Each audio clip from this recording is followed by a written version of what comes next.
श्री गणेशाय नमः। हरे कृष्ण। प्यारे स्नेहीजनों, आपको मेरा प्यार भरा राधे राधे। प्रेम से बोलिए जय माँ संतोषी। आज ज्येष्ठ मास का शुक्रवार है। तिथि ज्येष्ठ मास शुक्ल पक्ष अष्टमी, दिनांक 14 जून 2024। आज हम सुनपान करेंगे माँ संतोषी की व्रत कथा यानी शुक्रवार व्रत कथा। तो आइए प्रेम पूर्वक माँ संतोषी का ध्यान करते हुए श्रद्धापूर्वक कथा को श्रवणपान करते हैं। एक बुढ़िया माई थी, उसके 7 बेटे थे। 6 कमाने वाले थे जबकि एक निकम्मा था। बुढ़िया 6 बेटों की रसोई बनाती, भोजन कराती और उनसे जो कुछ जूठन बचती वह 7वें को दे देती। एक दिन वह पत्नी से बोला, देखो मेरी माँ को मुझ पर कितना प्रेम है। वह बोली, क्यों नहीं, सबका जूठा जो तुमको खिलाती है। वह बोला, ऐसा नहीं हो सकता, मैं जब तक अपनी आंखों से न देख लूं मान नहीं सकता। बहू हंस कर बोली, देख लोगे तब तो मानोगे। कुछ दिन बाद त्योहार आया। घर में 7 प्रकार के भोजन और चूरमे के लड्डू बने। बेटा अपनी माँ को परखने के लिए सिर दर्द का बहाना बनाकर अपने सिर पर पतला वस्त्र ओढ़कर रसोई घर में सो गया। वह कपड़े में से सब कुछ देखता रहा। 6 भाई भोजन करने आए। उसने देखा माँ ने उनके लिए सुंदर आसन बिछाकर नाना प्रकार की रसोई परोसी और आग्रह करके उन सबको जिमाया। वह सब कुछ देखता रहा। 6 भाई भोजन करके उठे तब माँ ने उनकी जूठी थालियों में से लड्डुओं के टुकड़े उठाकर एक लड्डू बनाया। जूठन साफ कर बुढ़िया माँ ने उसे पुकारा, बेटा 6 भाइयों ने भोजन कर लिया है, अब तू ही बाकी है, उठ, तू कब करेगा भोजन। वह कहने लगा, माँ मुझे भोजन नहीं करना है। अब मैं कहने लगा, माँ मुझे भोजन नहीं करना है, मैं अब परदेश जा रहा हूँ। माँ ने कहा, कल जाता हो तो आज चला जा। वह बोला, हाँ आज ही जा रहा हूँ। यह कहकर वह घर से निकल गया। चलते समय उसको पत्नी की याद आ गई। वह गौशाला में उपले थाप रही थी। वहाँ जाकर वह बोला, हम जावे परदेश, आवेंगे कुछ काल, तुम रहियो संतोष से, धर्म आपनो पाल। पत्नी बोली, जाओ पिया आनंद से, हमारो सोच हटाए, राम भरोसे हम रहें, ईश्वर तुम्हें सहाय। 2 निशानी आपन देख धरू मैं धीर, सुधी मती हमारी बिसराइयो, रखियो मन गंभीर। पति बोला, मेरे पास तो कुछ भी नहीं है, यह अंगूठी है सो ले और अपने कुछ निशानी मुझे दे दो। वह बोली, मेरे पास क्या है, यह गोबर से भरा हाथ है। यह कहकर उसकी पीठ पर गोबर के हाथ की थाप मार दी। वह चल दिया। चलते चलते वह दूसरे देश में पहुंच गया।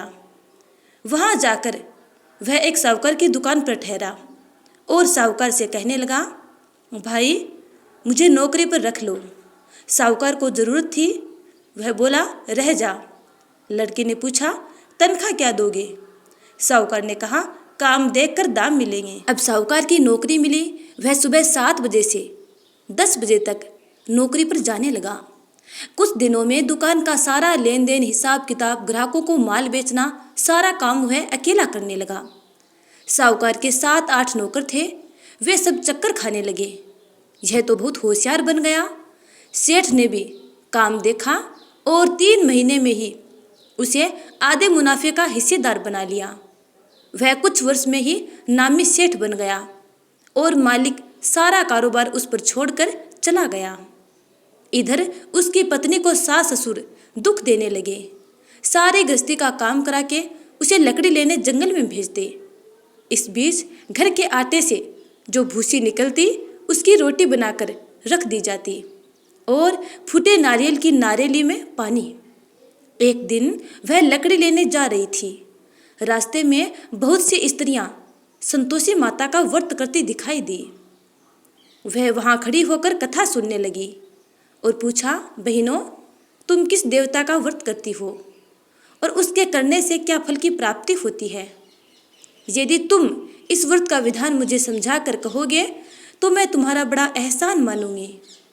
तब उनमें से एक स्त्री बोली, सुनो, यह संतोषी माता का व्रत है। इसके करने से निर्धनता, दरिद्रता का नाश होता है और जो कुछ मन में कामना हो सब संतोषी माता की कृपा से पूरी होती है। तब उसने उससे व्रत की विधि पूछी। वह भक्ति ने स्त्री बोली, 1.25 आने का गुड़ चना लेना, इच्छा हो तो 5.25 आने का लेना, या 1.25 रुपये का भी सहूलियत के अनुसार लाना। बिना परेशानी और श्रद्धा व प्रेम से जितना भी बन पड़े सवाया लेना। प्रत्येक शुक्रवार को निराहार रहकर कथा सुनना। इसके बीच क्रम टूटे नहीं, लगातार नियम का पालन करना। सुनने वाला कोई ना मिले तो घी का दीपक जला उसके आगे या जल के पात्र को सामने रखकर कथा कहना। जब तक कार्य सिद्ध ना हो नियम का पालन करते रहना और कार्य सिद्ध हो जाने पर व्रत का उद्यापन करना।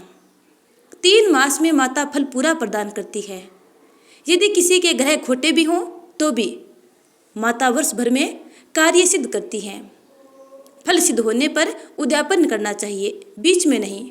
उद्यापन में 2.5 सेर आटे का खाजा तथा इसी परिमाण से खीर तथा चने का साग करना। 8 लड़कों को भोजन कराना, जहाँ तक मिले देवर जेठ भाई बंधु के हो, न मिले तो रिश्तेदारों और पास पड़ोसियों को बुलाना। उन्हें भोजन करा यथाशक्ति दक्षिणा दे माता का नियम पूरा करना। उस दिन घर में खटाई न खाना। यह सुन बुढ़िया के लड़के की बहू वहाँ से चल दी। रास्ते में लकड़ी के बोझ को बेच दिया और उन पैसों से गुड़ चना ले माता के व्रत की तैयारी कर आगे चली और सामने मंदिर देखकर पूछने लगी, यह मंदिर किसका है? सब कहने लगे, संतोषी माता का मंदिर है। यह सुनकर माता के मंदिर में जाकर वह चरणों में लौटने लगी। दीन हो विनती करने लगी, माँ मैं निपट अज्ञानी हूँ, व्रत के कुछ भी नियम नहीं जानती, मैं दुखी हूँ। हे माता जगत जननी मेरा दुख दूर कर, मैं तेरी शरण में हूँ। माता को दया आई। एक शुक्रवार बीता कि दूसरे शुक्रवार को उसके पति का पत्र आया और तीसरे शुक्रवार को उसका भेजा हुआ पैसा आ पहुँचा।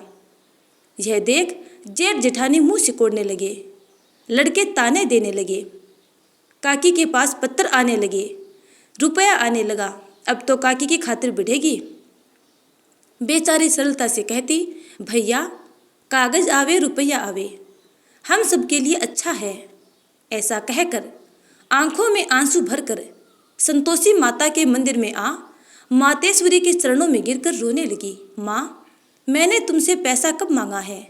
मुझे पैसों से क्या काम है? मुझे तो अपने सुहाग से काम है। मैं तो अपने स्वामी के दर्शन मांगती हूँ।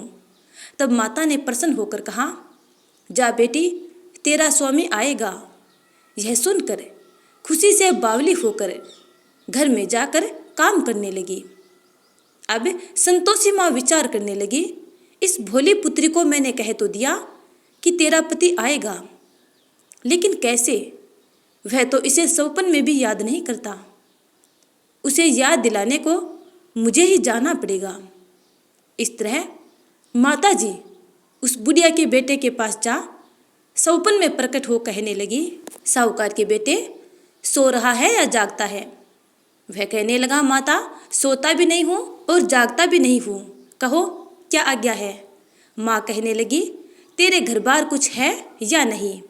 वह बोला, मेरे पास सब कुछ है, माँ बाप है, बहू है, क्या कमी है?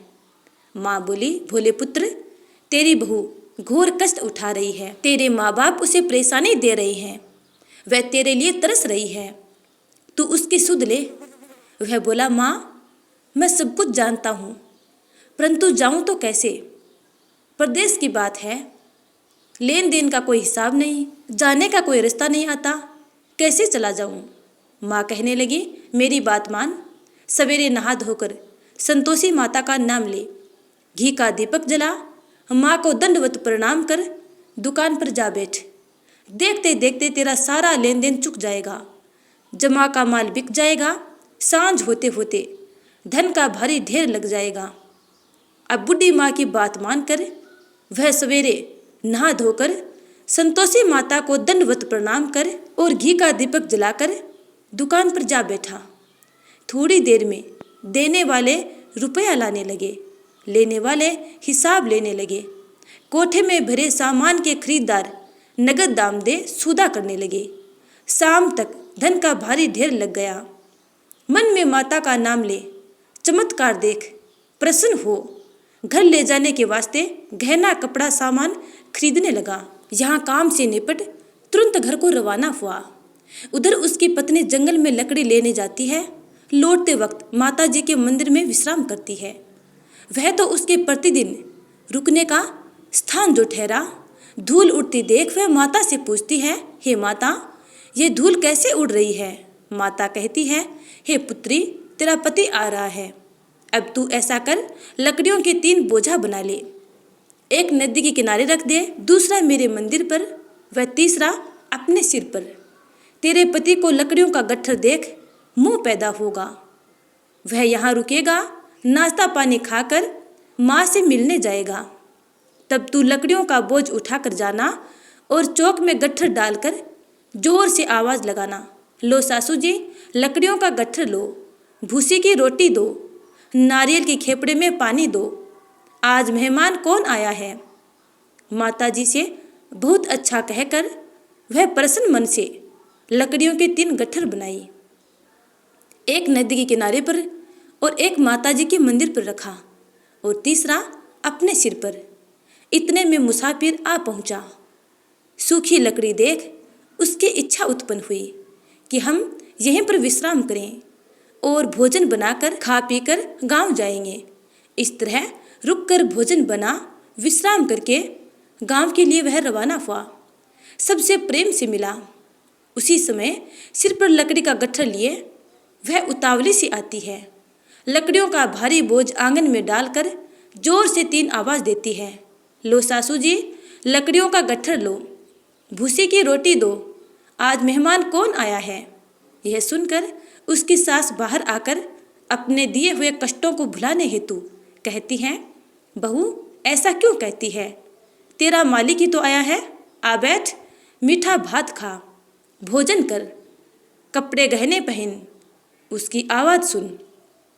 उसका पति बाहर आता है, अंगूठी देख व्याकुल हो जाता है और माँ से पूछता है, माँ ये कौन है? माँ बोली, बेटा यह तेरी बहू है। जब से तू गया है तब से सारे गांव में भटकती फिरती है। घर का काम काज कुछ करती नहीं, 4 पहर आकर खा जाती है।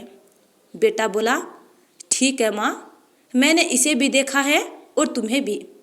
अब दूसरे घर की ताली दो, मैं दूसरे घर में रहूँगा। माँ बोली, ठीक है, जैसी तेरी मर्जी। तब वह दूसरे मकान की 3री मंजिल का कमरा खोल सारा सामान उसमें जमा कर देता है। एक दिन में राजा के महल जैसा ठाट बाट बन गया। अब क्या था, बहुत सुख भोगने लगी। इतने में शुक्रवार आया। उसने पति से कहा, मुझे संतोषी माता के व्रत का उद्यापन करना है। पति बोला, खुशी से कर लो। वह उद्यापन की तैयारी करने लगी। जिठानी के लड़कों को भोजन के लिए कहने गई। उन्होंने मंजूर किया, परंतु पीछे से जिठानी ने अपने बच्चों को सिखाया, देखो भोजन के समय खटाई मांगना, जिससे उसका उद्यापन पूरा न हो। लड़के जीमने आए, खीर खाना पेट भर खाया, परंतु बाद में खाते ही कहने लगे, हमें खटाई दो, खीर खाना हमको नहीं भाता, देखकर अरुचि होती है। वह कहने लगी, भाई खटाई किसी को नहीं दी जाएगी, यह तो संतोषी माता का प्रसाद है। लड़के उठ खड़े हुए, बोले, पैसा लाओ। भोली बहू कुछ जानती नहीं थी, उन्हें पैसे दे दिए। लड़के ठीक उसी समय हट से दुकान पर गए और इमली खटाई ले आए और खाने लगे। यह देखकर भोपर माताजी ने कोप किया। राजा के दूत उसके पति को पकड़कर ले गए। जेठ जेठानी मन माने वचन कहने लगे, लूट लूट कर धन इकट्ठा कर लाया है, अब सब मालूम पड़ जाएगा जब जेल की मार खाएगा। बहू से यह सब सहन नहीं हुआ। रोती हुई माताजी के मंदिर में गई, कहने लगी, हे माता, तुमने क्या किया? हंसाकर अपने भक्तों को रुलाने लगी। माता बोली, बेटी तूने उद्यापन करके मेरा व्रत भंग किया है। वह कहने लगी, माता मैंने कुछ अपराध किया है? मैंने तो भूल से लड़कों को पैसे दे दिए थे। मुझे क्षमा करो, मैं फिर से तुम्हारा उद्यापन करूँगी। माँ बोली, अब भूल मत करना। वह बोली, अब भूल नहीं होगी। अब बतलाओ वे कैसे आवेंगे। माँ बोली, जा पुत्री, तेरा पति तुझे रास्ते में आता मिलेगा। वह निकली, राह में पति आता मिला।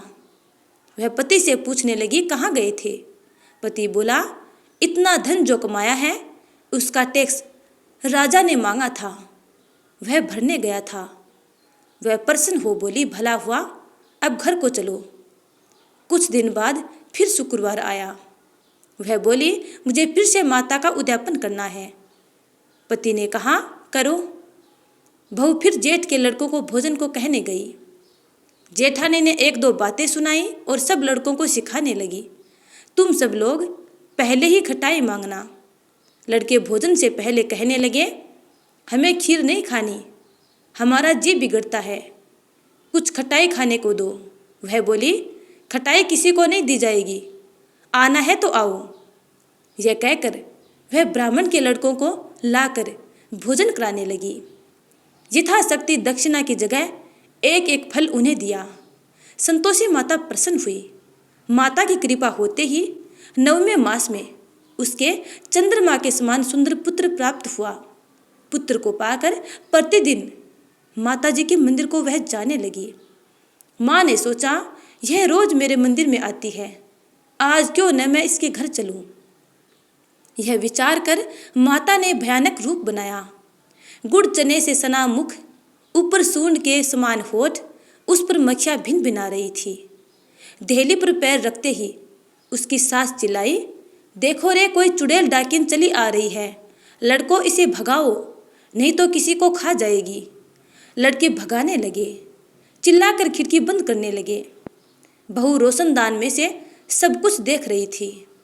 प्रसन्नता से पगली बन चिल्लाने लगी, आज मेरी माताजी मेरे घर आई है, वह बच्चे को दूध पीने से हटाती है। इतने में सास का क्रोध फट पड़ा। वह बोली, क्या उतावली हुई है, बच्चे को पटक दिया। इतने में माँ के प्रताप से सास को लड़के ही लड़के नजर आने लगे। बहू बोली, माँ, मैं जिसका व्रत करती हूँ यह संतोषी माता है। सबने माता जी के चरण पकड़ लिए और विनती करके कहने लगे, हे माता, हम मूर्ख हैं, अज्ञानी हैं, तुम्हारे व्रत की विधि हम नहीं जानते। व्रत भंग कर हमने बड़ा अपराध किया है। जगमाता, आप हमारा अपराध क्षमा करो। इस प्रकार वे सब माता संतोषी की पूजा आराधना करने लगे और शुक्रवार व्रत कर कथा श्रवणपान करने लगे। ऐसा करने से माँ संतोषी उन सब पर प्रसन्न हुई और उन सब की भी मंगल कामनाएं पूर्ण की। इस प्रकार बहू और उनके सभी परिवार के सदस्य इस पृथ्वी पर संपूर्ण सुखों को भोगकर अंत में वैकुंठ लोक को प्राप्त हुए। हे माँ संतोषी, जिस प्रकार आपने बहू की मन इच्छा पूर्ण की, वैसे ही अपने सब प्यारे प्यारे भक्तों की मंगल कामनाएं पूर्ण करना। अब सुनते हैं अगली कथा। एक बुढ़िया माई थी, वह व्रत नियम बहुत रखती थी। एक दिन भगवान के घर से यमदूत लेने आए। बुढ़िया माई यमदूत के साथ चली गई। आगे गहरी नदी बह रही थी। बुढ़िया माई डूबने लगी। तब यमदूत ने पूछा, माई, गाय दान की हुई है क्या। बुढ़िया माई ने मन में गाय माता का ध्यान किया तो गाय माता उपस्थित हो गई। गाय की पूंछ पकड़कर बुढ़िया माई ने नदी पार कर लिया। आगे गई तो काले कुत्ते खाने दौड़े। तब यमदूत ने पूछा, कुत्ते को रोटी दी है क्या। बुढ़िया माई ने मन में कुत्ते का ध्यान किया तो कुत्ते चले गए। आगे चली तो काले कोए बुढ़िया माई को चोंच मारने लगे। तब यमदूत ने कहा, ब्राह्मण की बेटी को सिर में तेल लगाने को दिया है या नहीं। बुढ़िया माई ने ब्राह्मण की बेटी को याद किया तो कोई ने चोंच मारना छोड़ दिया। आगे गई तो पैर में कांटे चुभने लगे। यमदूत ने कहा, चप्पल दान किया है या नहीं। बुढ़िया माई ने याद किया तो चप्पल पैरों में आ गई। आगे चली तो चित्रगुप्त जी ने यमदूतों से पूछा, आप किसको ले आए हो। यमदूतों ने कहा, बुढ़िया माई ने बहुत दान पुण्य किए हैं, लेकिन धर्मराज का कुछ नहीं किया, इसलिए आगे के द्वार बंद हैं। तब बुढ़िया माई ने विनती की कि मुझे 7 दिनों के लिए धरती पर जाने दो। मैं इन 7 दिनों में धर्मराज जी की कहानी सुनकर उद्यापन कर वापस आ जाऊंगी। धर्मराज जी ने उसके प्राण लौटा दिए। धरती पर बुढ़िया माई के शरीर में जान वापस आ गई। सभी लोग बुढ़िया माई को जीवित देखकर भूतनी भूतनी चिल्लाकर भाग खड़े हुए। बुढ़िया माई अपने घर आई। बेटे बहू से कहा, मैं भूतनी नहीं हूँ, मैं तो धर्मराज जी के कहे अनुसार धरती पर वापस आई हूँ। मैं प्रत्येक दिन धर्मराज जी की कहानी सुनकर उसका उद्यापन करके वापस परलोक चली जाऊंगी। यह सुनकर बेटे बहू ने पूजा की सभी सामग्री ला दी, लेकिन कहानी के समय हुंकारा नहीं भरा। तब बुढ़िया माई पड़ोसन के पास गई। पड़ोसन ने कहानी सुनी और हुंकारा भी भरा। बुढ़िया माई ने 7 दिनों के पश्चात उद्यापन कर दान किया। 7वें दिन धर्मराज जी ने बुढ़िया माई के लिए स्वर्ग से विमान भेजा।